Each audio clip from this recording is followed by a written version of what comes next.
From one ordinary promontory basement to the national medal stage, the journey of Chilliwack's Medevil is as absorbing as the sound of their drums and fast electric guitar riffs. They had just won the regional Wacken competition in Vancouver when we met in 2015, having beaten 4 established and more polished metal groups, sending them to Toronto. Since those early days of the band's formation, Medevil has seen some dark days. They've undergone lineup changes and a major loss with the passing of their drummer Chris during the pandemic. But they've also grown immensely as people and musicians. The Wacken stage quickly propelled the local performers to a new level, seeing them play with established names like Sepultura, Destruction, Hammerfall, and Flotsam and Jetsam. With their next album in the works, Medevil is poised to release their best work yet. I'm Greg Lachek, and this is Revisited, a visual podcast about reconnection. Each episode, I interview people I'd written about as a reporter almost 10 years ago. We talk about what they've been up to in the last decade, how it relates to when we met, and what direction they're pointed toward moving forward. For a bit of fun along the way, we create a photography project together, capturing a snapshot of us now that will live into the future. Today, Medevil.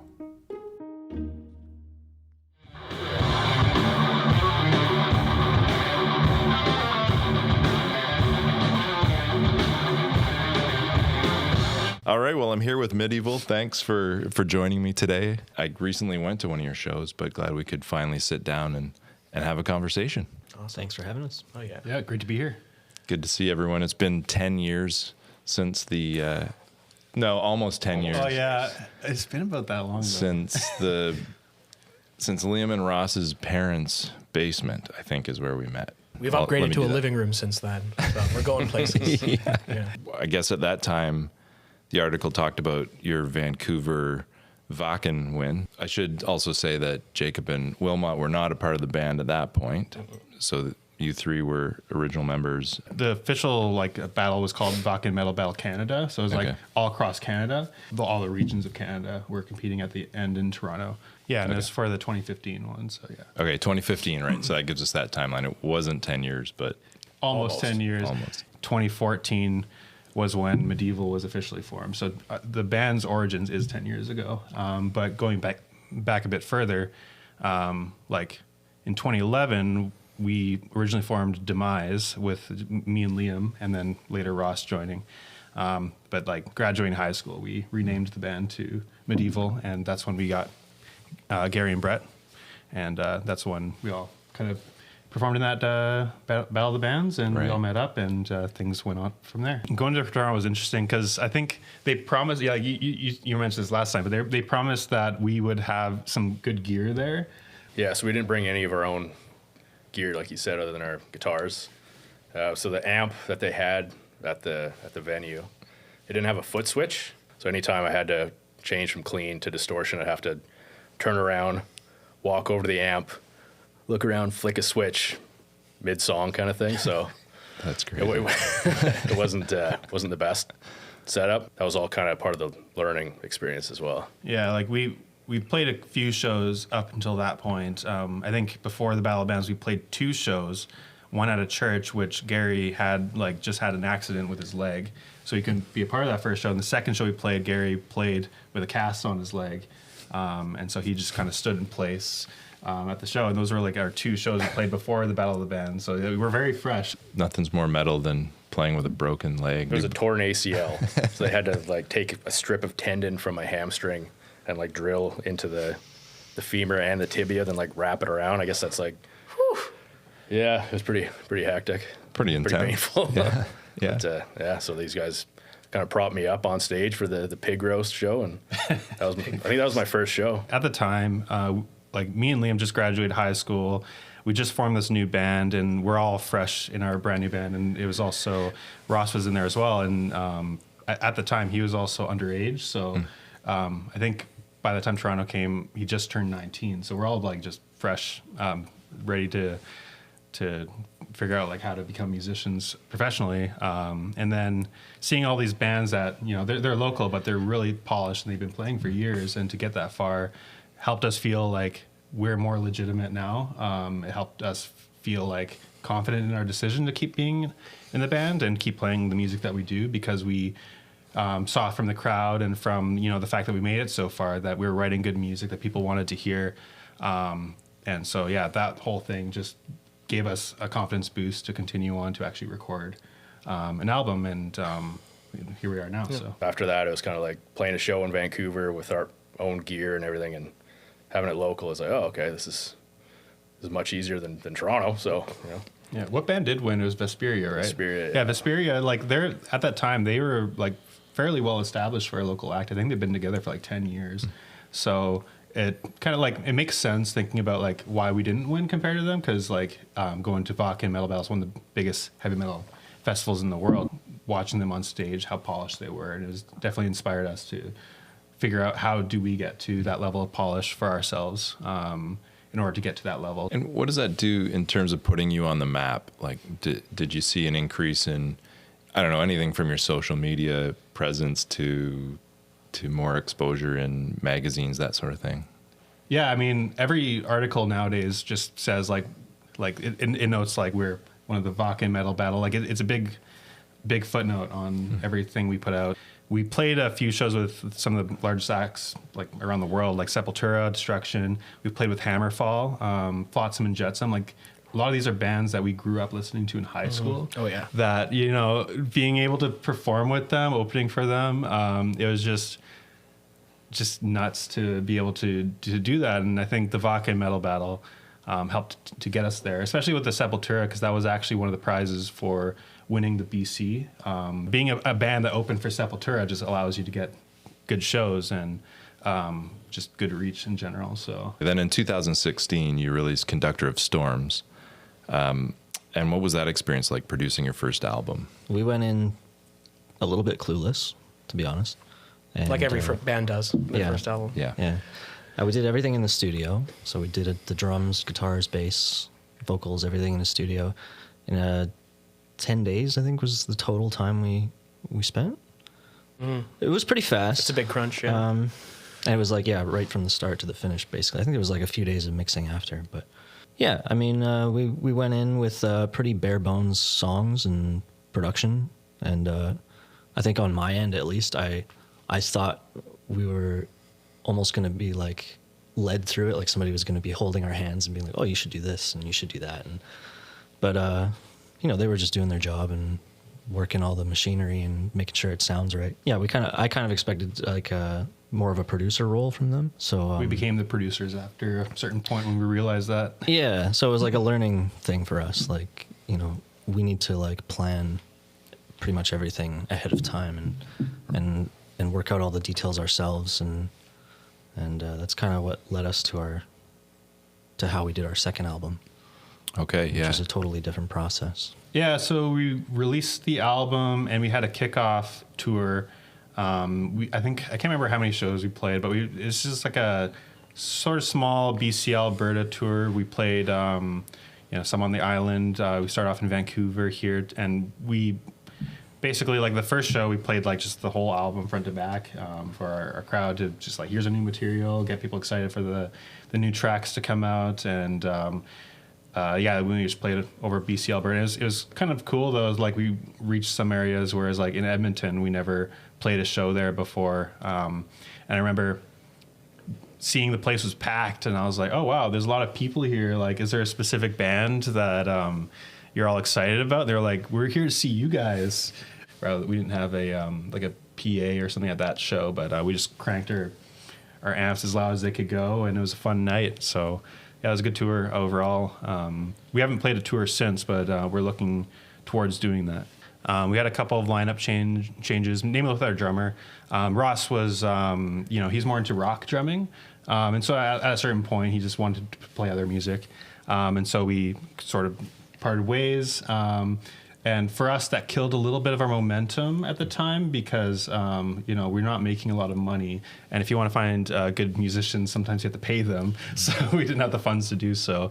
So we're looking for, within our friend group, within our local community for people and work with various people. Ken Schellenberg, he played drums with us for a bit. And then we ended up meeting Chris Malcolmson, who was the drummer who recorded on our second album.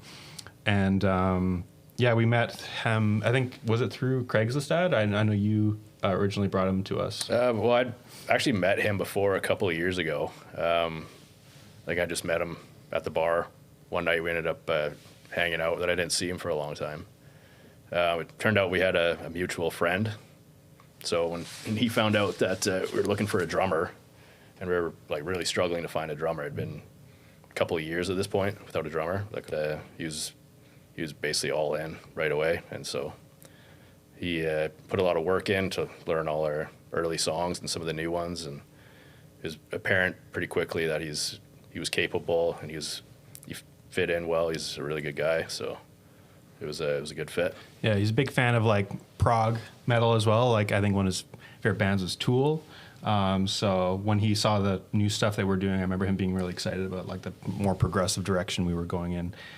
So he had a big influence on a lot of those tracks that we worked on immediately after. When Chris joined, we had a handful of material ready. But we came up with some new stuff once he joined.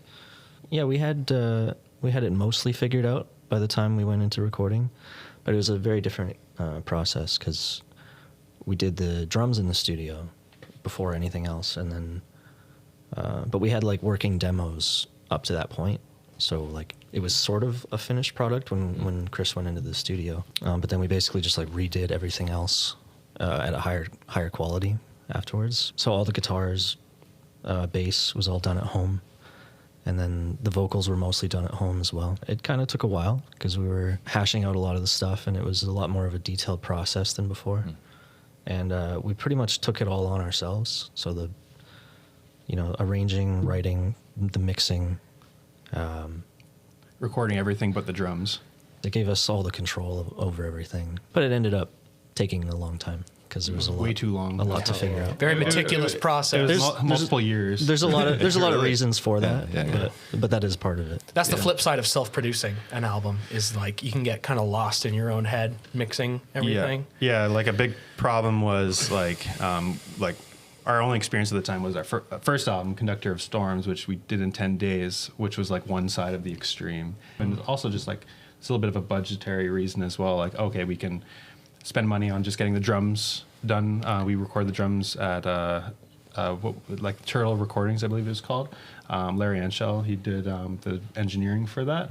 And he got an awesome sound. I think he's done some other bands like Alice in Chains before and Blink 182. So when we saw that, we're like, okay, let's work with this guy. Just did the drums there, and then everything else was at home. But we just spent a lot of time in our heads. We spent a lot of second guessing on how do we get a professional sound when the only experience we've had was not an ideal experience in our minds. So spend a lot of time recording, mixing, re-recording, getting different sounds, trying to learn from it, so that way we can grow as just technically grow and understand how to record better. But I think the time is just the ultimate cost of that. We learned a lot, but just such a big gap, 7-year gap between. Jeff Black helped us reamp a lot of the guitars, and he also mastered it because we weren't super happy with the way our guitars sounded. So, and luckily the way we recorded guitars was we didn't record out of amp, we recorded just the clean signal, so that way we can digitally amp it. So he took that clean signal again and just put it through better amps or a better setting at least that than we had. And he's just a good guy, so he actually did it for free for us, which was awesome. But saved a little bit of our budget because we're very indie and the production on the second album is awesome. Yeah, a lot. And having Jeff was also helpful because it's a set of fresh ears and somebody that's not so into it. Whereas we'd heard the things a million times and it became difficult to actually judge it properly and be is this good or is this bad? We're ultimately happy with the end result.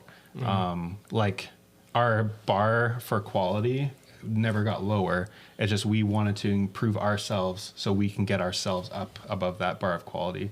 And that's what that time provided us, was we now have like the understanding of how to get there at least. So if we want to do in the future, we can figure out how to do that faster and not take so long. Right. And production of the album was during the lockdowns and everything, so that also didn't help. I remember it was kind of difficult just to get together sometimes to get some of the recordings done.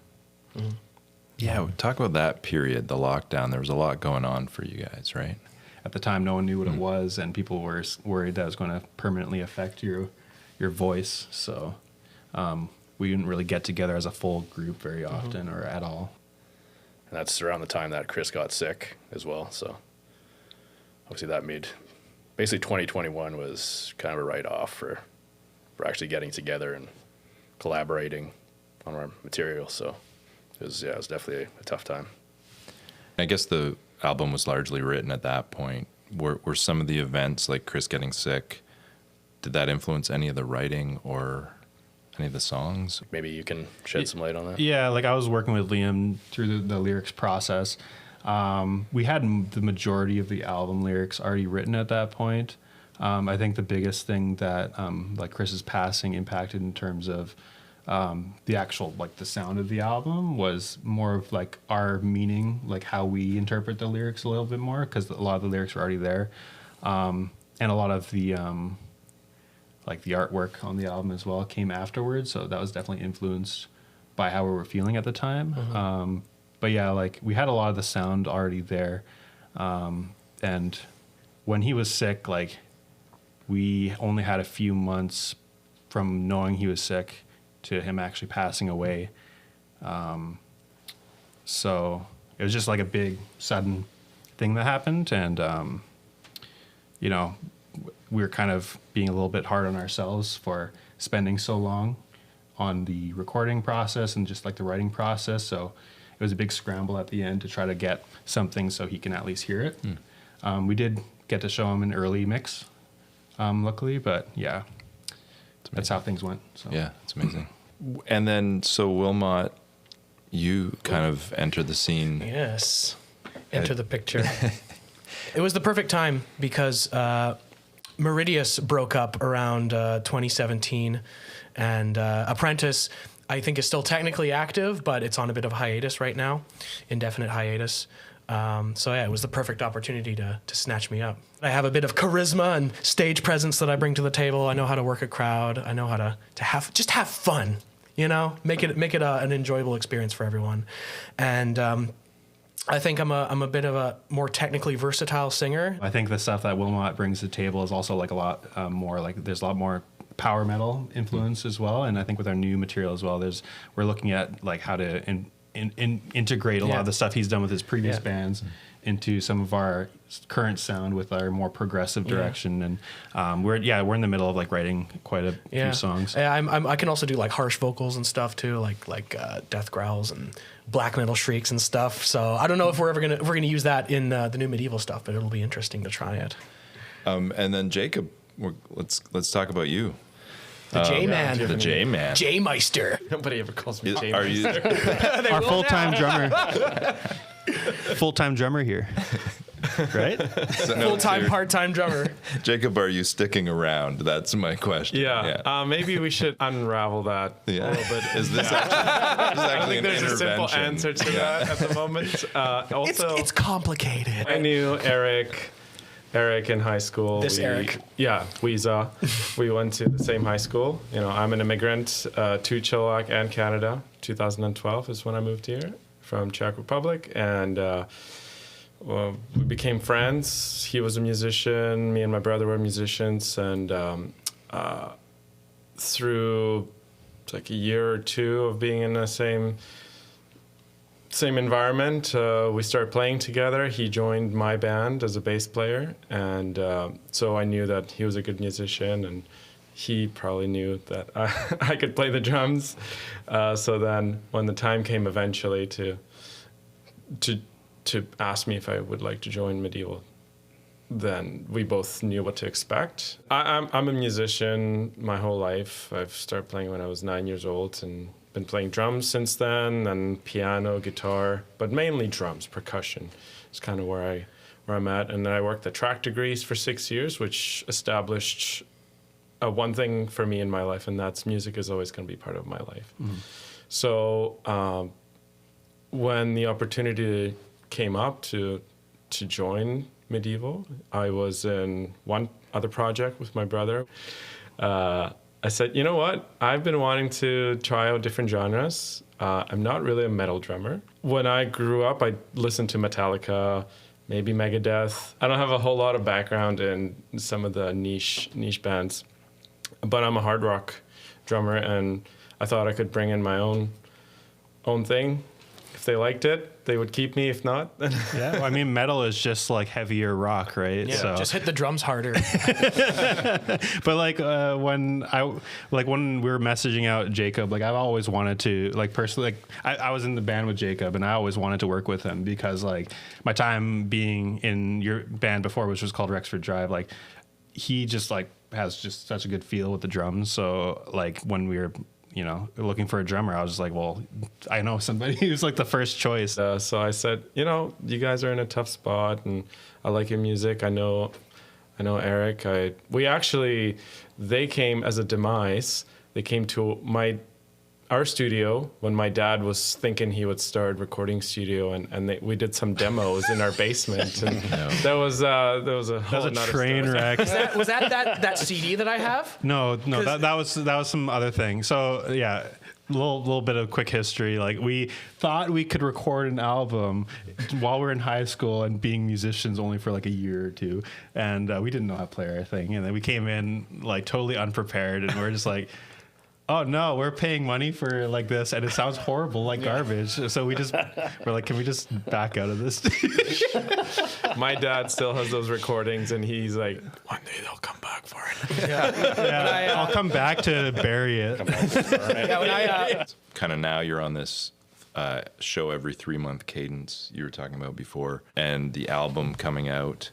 Album TBD, like we're like Still pretty early in the songwriting process. It's not going to take 7 years. I'll tell you that for free. Yeah, I definitely won't say like it'll be out by this year though. Like optimistically, next year late or the year after, more likely to be.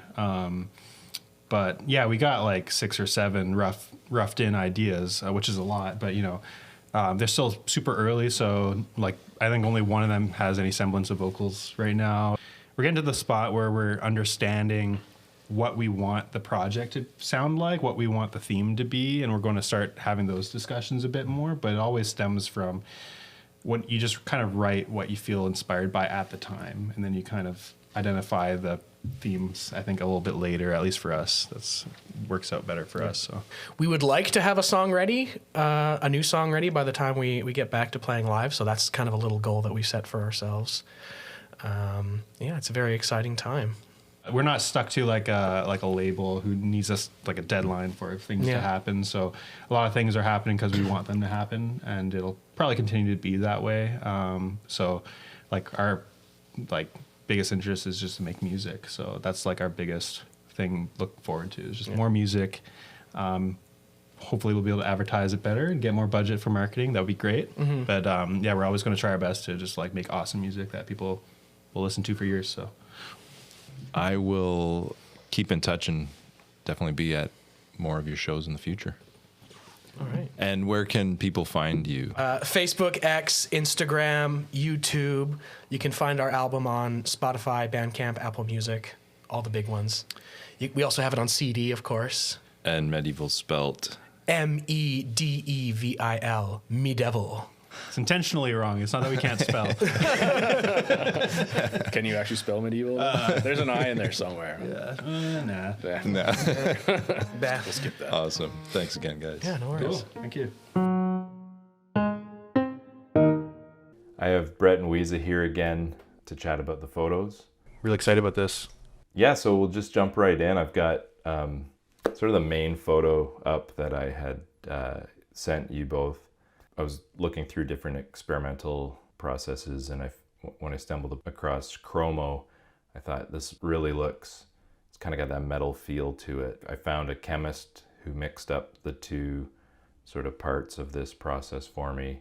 I brought that idea to the band and you all said you liked it, but we didn't really have a theme for this. And you both came up with this location, which we won't disclose, but why this place? Why was this important? Yeah, I mean, this location just has some nostalgic value for us.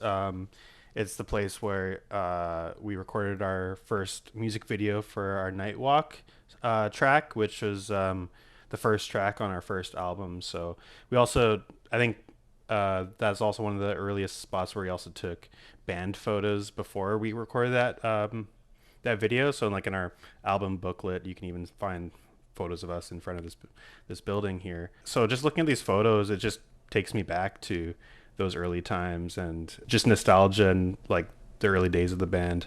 I went on a day where there was hail, there was sun, there was rain, there was wind. It was just every mix of weather between winter and spring. It really added to the feeling of the place. Yeah, I think there's like something nice about this.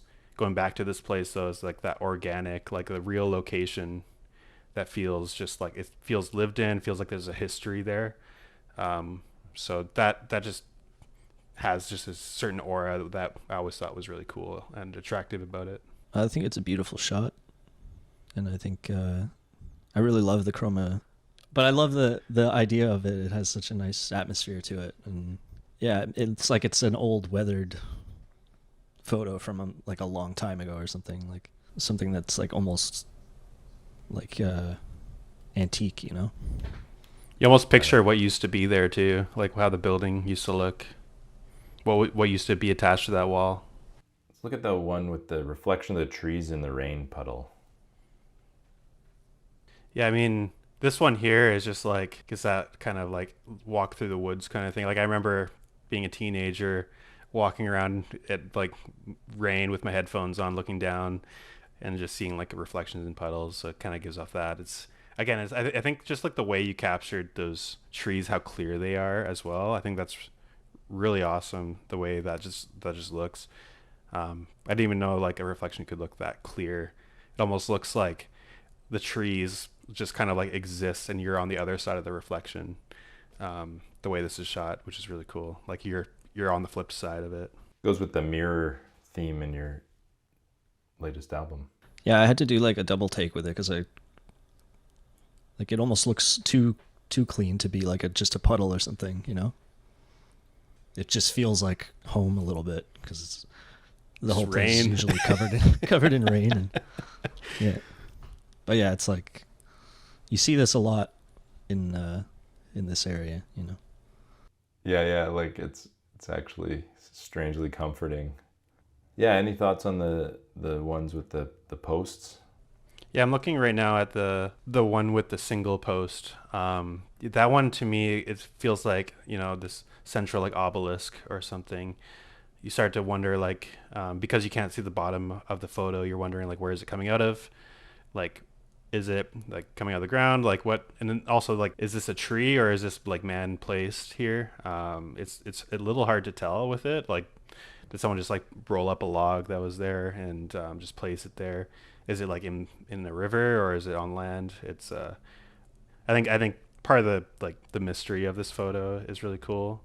And yeah, like I mentioned too, just like seeing those trees with just like the rain, feeling like it's you know, you don't see the blur of them falling. They look still there, like they're just kind of floating in the air as well, which is really neat. I think I love the way this is captured, and the light and glow from behind it as well just makes it feel more majestic. Just the single one is giving me like Tower of Sauron vibes from Lord of the Rings. If you look up at the top of it, I don't know, but I agree with like the kind of majestic feel, especially looking at the top half of it against the clouds.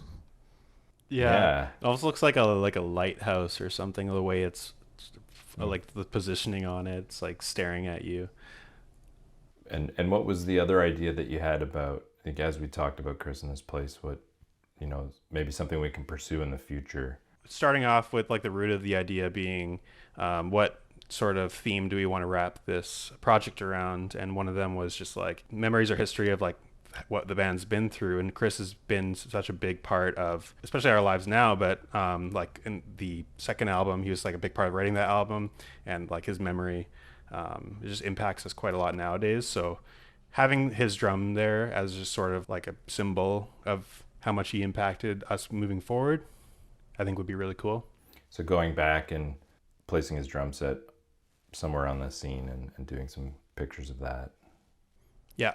And I think too, like collabing it with this area, even though he wasn't a part of it, like it just kind of like shows that in a way, like we always will look back in the past and like see like both things colliding in terms of like our nostalgia for everything around that, like the area and Chris himself. And also just like, I don't know, like every time I see those drums too, he's got like the Medevil logo on it, and it just looks pretty classic how he set that up. So it's like that old Metallica drum set where you get the logo on the kick.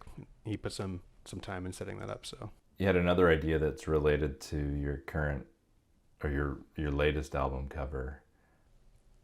yeah, the other idea too was like the second album is just shrouded in themes of introspection, darkness, inner turmoil. So like that, just like the era that album came from as well was just like really felt that way for us personally. So if we wanted to represent like the era of like our second album, like some kind of like Cracked Glass just kind of ties into that second album, and just kind of like works really well with the theme. I would love to try making a print through a piece of glass that's cracked as well. Oh, that'd be and cool. Seeing how that works. It might not be just a straight up line that depending on the thickness of the glass. Yeah, it might just split up the line too. It might even offset it slightly, which can give some cool effects.